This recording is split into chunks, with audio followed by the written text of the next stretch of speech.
Assalamualaikum warahmatullahi wabarakatuh. Salam sejahtera untuk kita semua. Om Swastiastu, Namo Buddhaya, Kebajikan Rahayu. Baik, perkenalkan nama saya Muhammad Fajar. Nama saya Vina Dwiyanti. Kita berdua akan presentasikan tentang mengembangkan strategi dan rencana pemasaran. Oke, ada yang tahu tentang foto ini? Dia Philip Kotler yang menjadi referensi kita berdua dengan judul buku Manajemen Pemasaran. Oke, pemasaran dan nilai pelanggan dibagi menjadi 6 sub. Yang satu, proses penghapus nilai, rantai nilai, kompetensi inti, mengembangkan strategi, rencana pemasaran. Oke, yang satu, proses penghapusan nilai.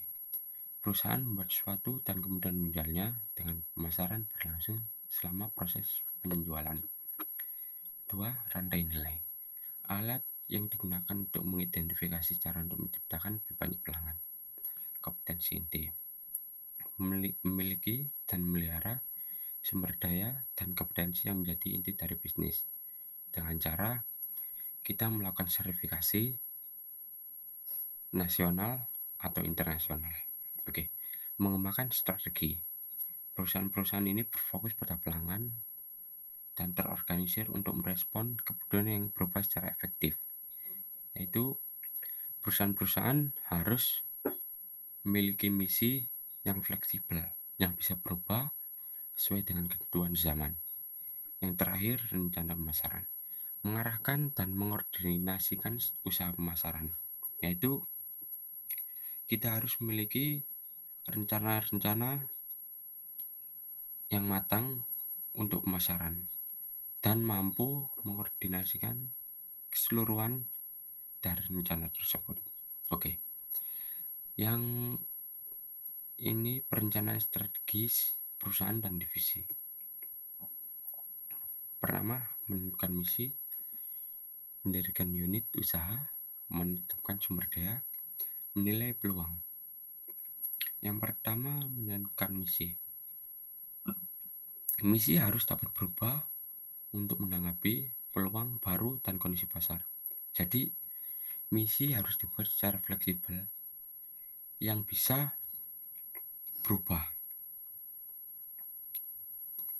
Contohnya, saat ini kita tidak tahu masa depan gimana. Jadi, misi itu harus berubah. Kalau perusahaan tidak berubah, maka akan terkikis dengan zaman. 2. Mendirikan unit usaha. Mengembangkan strategi terpisah dan menetapkan pendanaan yang sesuai. Contohnya kita mendirikan unit usaha cabang lah. Kita harus membuat perencanaan dulu. Kalau tidak, kita akan bisa over budget yang tidak kita ketahui. Semuanya kita membuat rencana terlebih dahulu. Yang pertama, kita akan mengetahui uang kita itu larinya kemana dan yang kita perluin itu apa aja. Oke, menetapkan sumber daya. Setelah menetapkan SBU atau strategi bisnis unit, manajemen harus memutuskan bagaimana mengalokasikan sumber daya perusahaan untuk masing-masing. Ini maksudnya itu kita harus tepat dalam mengalokasikan sumber daya. Contohnya gini,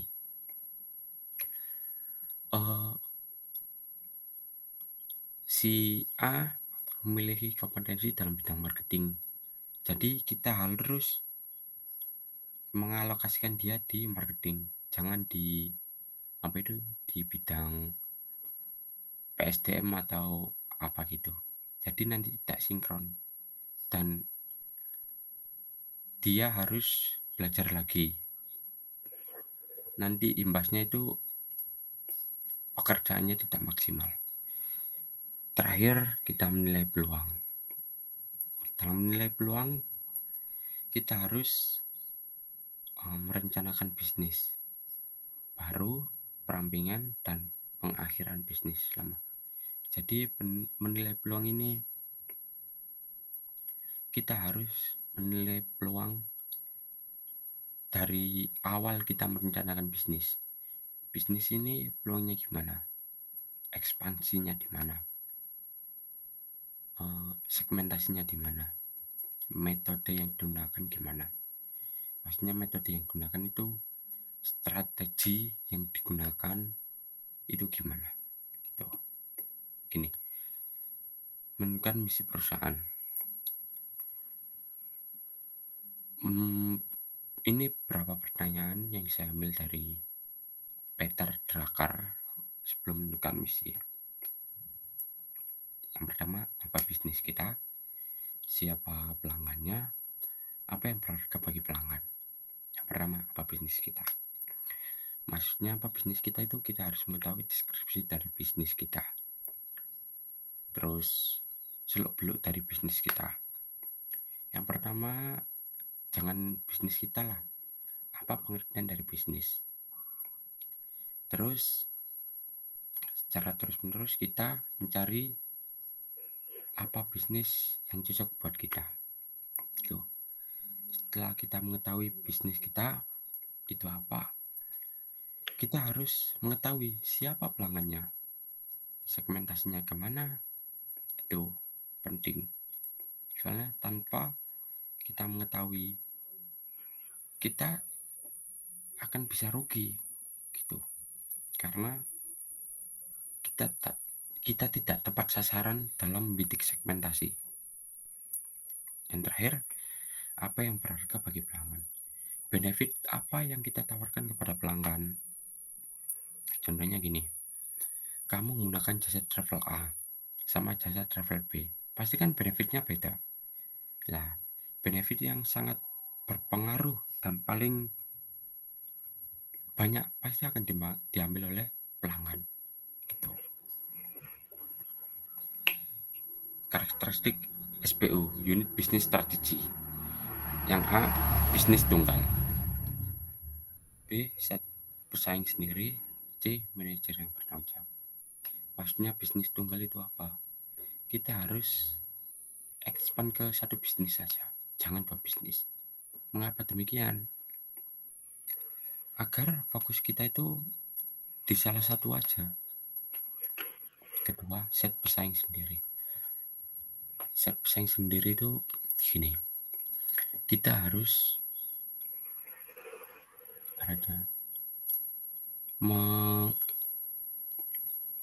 meriset pasar dengan pesaing kita. Contohnya perusahaan A itu gimana marketingnya, strateginya gimana untuk menarik karyawan atau pelanggan.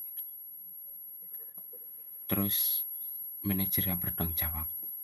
Ini kita harus memiliki manajer yang bertanggung jawab. Karena apa? Keseluruhan itu dipegang oleh pihak manajer yang bertanggung jawab. Oke. Manajemen intensif grow corporate. Ada yang tahu? Oke, ini bagian yang meninjau peluang untuk meningkatkan bisnis yang ada. Nah, ini salah satu kerangka kerja yang berguna adalah ekspansi pasar produk yang pertimbangkan peluang pertumbuhan strategis, peluang dalam hal produk dan pasar saat ini dan baru. Jadi pihak dari manajemen intensif ini yang menilai peluang untuk saat ini dan peluang untuk yang akan datang yang berguna bagi perusahaan kita. Oke, diversifikasi pertumbuhan. Apa itu diversifikasi pertumbuhan? Dibagi menjadi dua, yaitu strategi dan pasar baru. Pertumbuhan masuk akal ketika peluang tidak ada di luar bisnis saat ini. Maksudnya gimana ini? Gini, semuanya saya punya bisnis manufaktur. Saya mau membuat anak cabang, tapi dengan bisnis lain, ibaratnya produk lain atau jasa lain. Jadi kita harus membuat strategi yang masuk akal agar pertumbuhan kita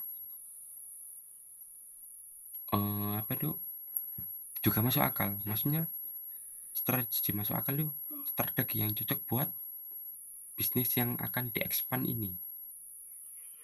Dan apabila tidak dengan demikian, maka bisa-bisa nanti perusahaan yang kita bangun dari awal itu bisa bangkrut. Nah, setelah ada strategi, kita kan bidik segmen atau pasar baru. Ketika strategi kita tepat dengan segmentasi yang tepat, maka pertumbuhan perusahaan kita akan masuk akal. Meskipun itu di luar dari bisnis saat ini atau keluar dari bisnis yang pertama. Oke, budaya organisasi perusahaan. Iya, jadi apa sih itu budaya organisasi perusahaan? Next. Jadi beberapa ada yang mendefinisikan sebagai pengalaman bersama, cerita, kepercayaan, dan norma yang mencirikan sebuah organisasi. Atau contoh lainnya seperti cara berpakaian, berbicara satu sama lain, dan cara menyapa pelanggannya. Next. Organisasi perusahaan. Jadi yang pertama ada struktur, kebijakan, dan kebudayaan dan budaya perusahaan. Yang semua ini menjadi disfungsional dalam lingkungan bisnis yang cepat berubah. Namun kecuali budaya perusahaan yang sulit untuk diubah. Tetapi budaya perusahaan ini kunci untuk berhasilnya menerapkan strategi baru. Next. Inovasi pemasaran. Inovasi pemasaran ada dua. Yang pertama, menciptakan pemasaran yang inovatif. Dan yang kedua, kemampuan untuk beradaptasi. Jadi berkolaborasi antara perusahaan, pemerintah, dan lembaga pendidikan. Dan untuk yang kemampuan untuk beradaptasi, itu berkolaborasi dengan ilmuwan, penemu, dan pemasok ide.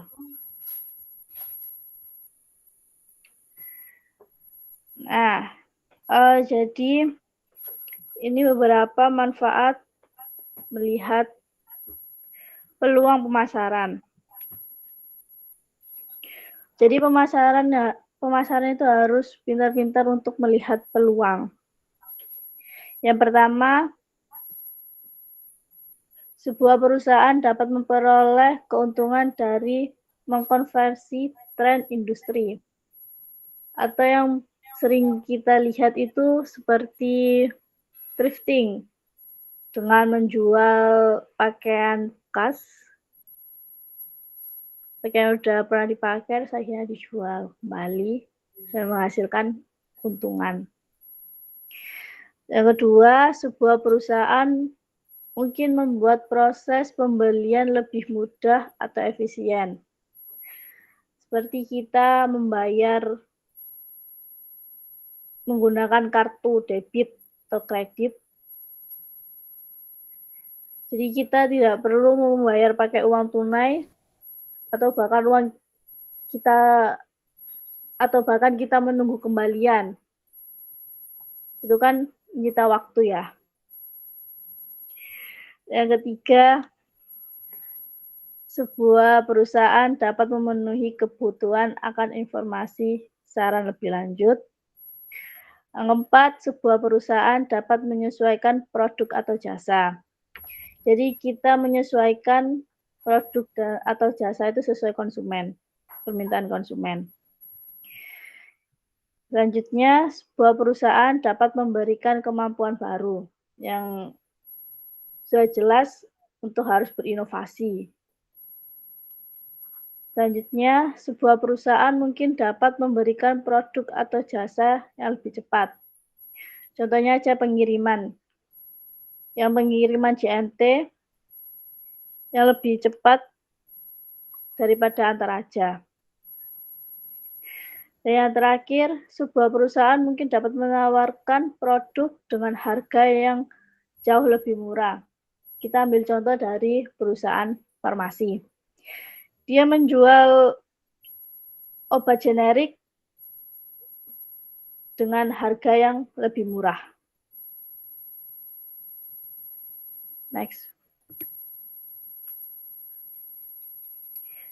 Memo pemasaran. Apa sih memo pemasaran itu? Jadi, memo perusahaan atau memo marketing yang digunakan perusahaan untuk mengevaluasi kekuatan atau kelemahan mereka dengan menggunakan bentuk seperti yang ditunjukkan dalam marketing memo atau catatan yang disediakan oleh kantor yang bisa dibuat acuan untuk berubah dalam segi sistem, pelayanan, dan lain-lain. Untuk apa? Agar menjadi yang lebih baik. Next. Sifat dan isi rencana pemasaran.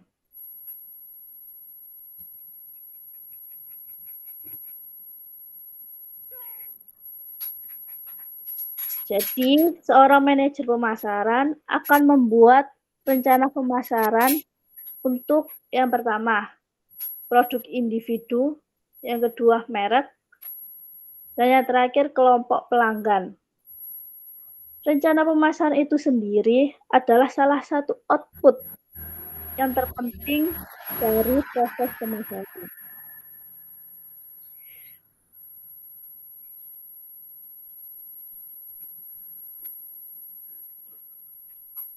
Sekian presentasi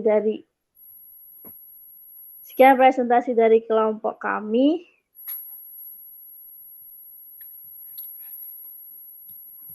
Oke, thank you. Apabila ada pertanyaan bisa langsung ditanyakan di nomor tersebut. Oke, thank you. Udah.